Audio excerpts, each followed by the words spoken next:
Selamat datang di Pojok Santai.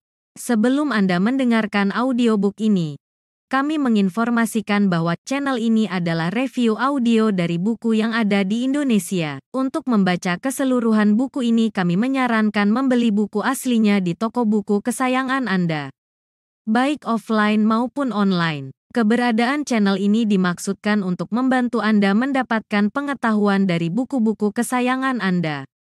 Jangan lupa untuk subscribe, like, dan komen.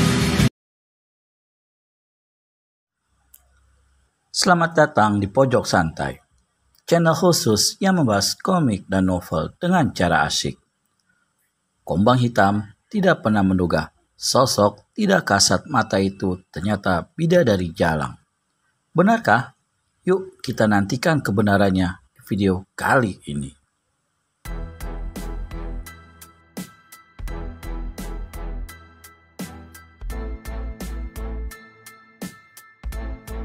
Mengapa begitu bidadari Jalang? Karena aku menghendaki anak ini tetap hidup, jawabnya dengan kalem. Senyum pun kembali mekar, manis namun angkuh. Bingung juga ketua begal utara itu.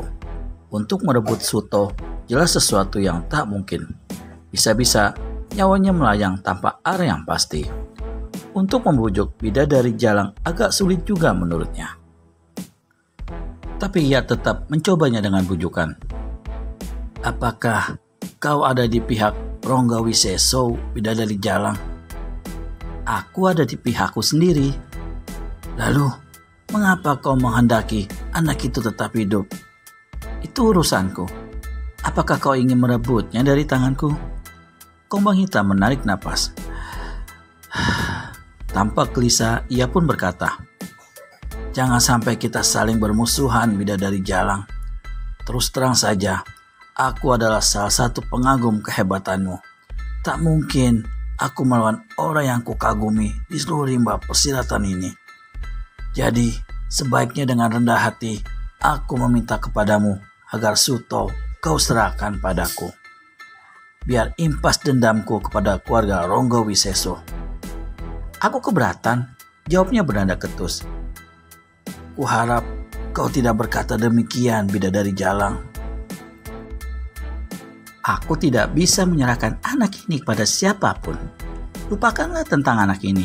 Anggap saja ia tidak lahir dari darah keturunan Rongga Wiseso." "Tidak bisa, bidadari Jalang. Aku harus anak itu. Aku melindunginya. Mau apa kau sekarang?" tantang si cantik bermata indah itu. Hal itu membuat Kombang Hitam menjadi semakin lesu. Wajah bengisnya benar-benar surut bagaikan pelita kekurangan minyak. Sinar matanya yang semula berapi-api penuh nafsu membunuh, sekarang justru penuh ungkapan mengibah. Mohon dibelas kasihani. Tetapi agaknya bidadari Jalang tetap pada pendiriannya untuk tidak menyerahkan Suto kepada Kombang Hitam. "Kurasa aku tak perlu menghabiskan waktu terlalu lama di sini," kata bidadari Jalang.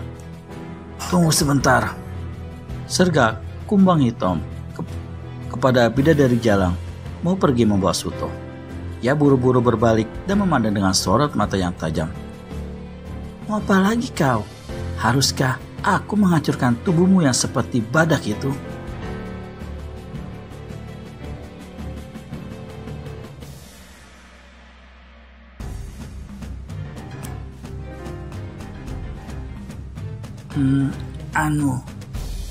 Tidak, bukan begitu maksudku. Tapi, aku tidak punya waktu lagi," bidadari Jalang berkata pada Suto yang sejak tadi berada di balik pohon bersembunyi. "Bocah bagus, kemarilah, kita pergi bersama ke rumahku. Marilah." Tiba-tiba Suto terangkat naik, melayang-layang di udara, lalu bergerak cepat ke suatu arah. Bidadari Jalang terperanjat, demikian pula Kombang Hitam. Mereka tidak menyangka sama sekali kalau Suto mempunyai ilmu peringat tubuh yang begitu sempurnanya, sehingga bisa melayang terbang menjauhi bidadari Jalang dan Kombang Hitam. "Edan, rupanya bocah itu punya ilmu juga," gumam Kombang Hitam dengan terheran-heran.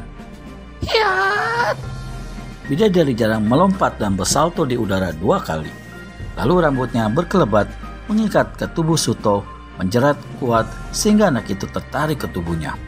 Lalu bidadari jalang memeluk bocah itu. Kakinya kembali memijak tanah dalam keadaan memeluk Suto.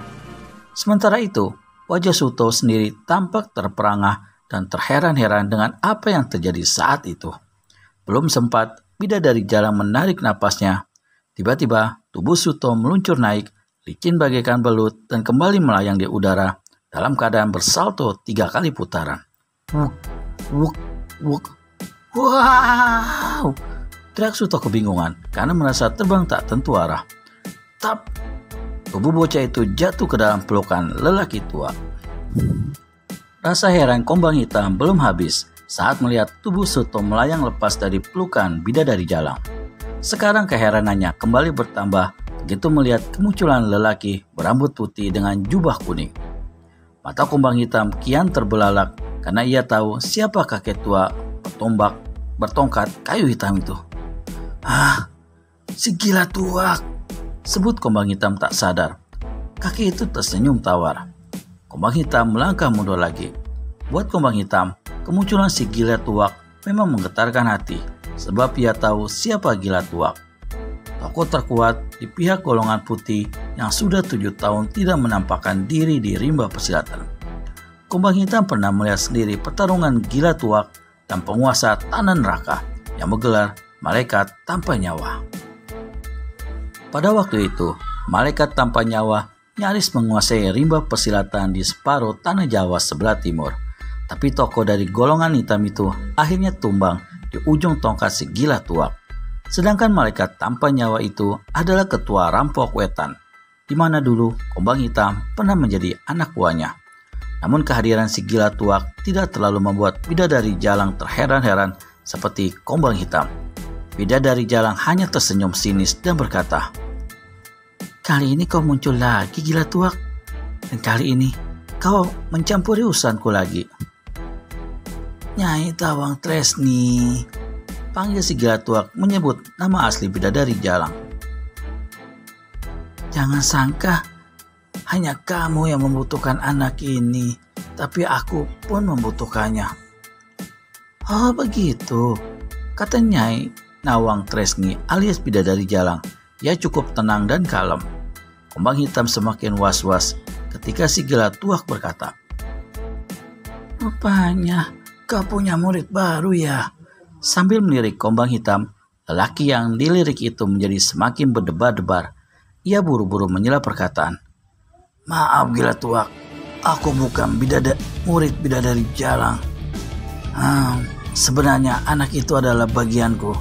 Tapi kalau kau menghendaki, silakan ambil. Aku mohon diri dari hadapan kalian." Tanpa mengulang kata-katanya lagi, Kombang Hitam segera kabur, melompat ke semak belukar, menghilang dengan kecepatan tinggi. Agaknya Kombang Hitam tak mau ambil risiko lebih parah lagi. Bertemu dengan 2 tokoh sakti itu sama saja bertemu dengan liang kubur. Kombang Hitam lebih memilih mengalah, membiarkan bocah ingusan itu menjadi bahan rebutan mereka. Tapi dalam hati Kombang Hitam sempat bertanya-tanya mengapa kedua tokoh kondang yang banyak ditakuti lawan itu memperebutkan keturunan Ronggo Wiseso. Apa kehebatan Suto sehingga diperebutkan oleh kedua tokoh utama itu? Dan jika terjadi pertarungan antara bidadari jalang dengan si gila tuak, mana yang lebih unggul? Mampukah si gila tuak menumbangkan perempuan berilmu sangat tinggi itu, atau sebaliknya? Bidadari jalang yang mempunyai nama asli Nyai Nawang Tresni itu hanya berdiri memandang dengan kedua tangan terlipat di dada. Tangan itu yang membuat dada montok bidadari jalang tadi jadi tertutup. Ia menampakkan sikap tenangnya, namun berusaha mencari cara untuk merebut Suto dari pelukan si gila tuak. "Kali ini kau kelewatan gila tuak. Kau memancing kemarahanku dan memaksa diriku tega kepadamu. Jangan menabur bunga di ujung duri. Taburkan bunga di atas kain, Nawang Tresni. Jangan berpikir kepentingan diri sendiri. Pikirkan pula kepentingan orang lain." Sungging senyum kesinisan mekar di sudut bibir yang menggairahkan setiap lelaki itu. Bidadari jalang pun berkata, Apa gerangan yang akan dikatakan bidadari jalan pada gila tuak? Temukan jawabannya di video selanjutnya hanya di channel Pojok Santai. Segera subscribe dan tekan tombol lonceng untuk mendapat notifikasi video terbaru dari kami. Terima kasih dan sampai bertemu kembali.